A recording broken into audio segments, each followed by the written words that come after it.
les gens que mentent. Il faudra pas nous négliger, c'est nous qu'on sera les PDG. J'ai une question pour vous. Avez-vous déjà travaillé dans une entreprise privée? Avez-vous déjà été licencié? Avez-vous déjà été au chômage pendant plus d'1 an? Avez-vous déjà connu une procédure de prud'homme? Avez-vous déjà créé une entreprise? Eh bien, pour la quasi-totalité d'entre vous, je sais que la réponse est non à toutes ces questions.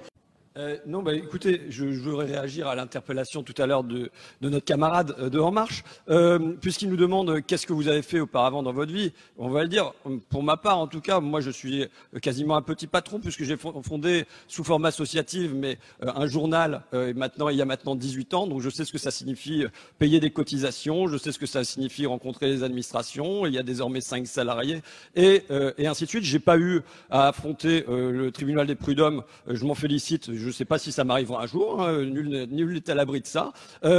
Mais voilà, donc simplement, ensuite j'ai traversé un certain nombre de contrats précaires, j'ai été intermittent, j'ai été licencié, plan social à France Inter. Bon voilà, c'est pour dire que je réponds à la question qui nous est posée par ce député, donc je souhaiterais maintenant qu'on réponde à ma question.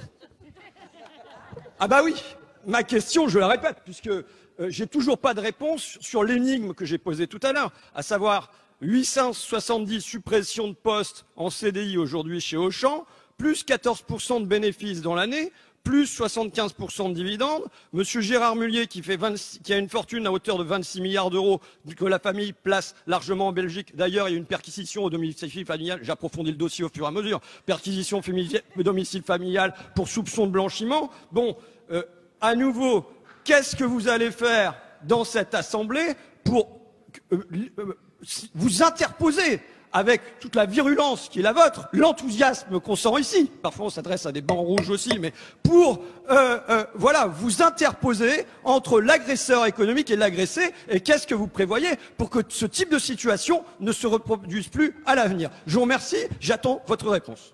Merci.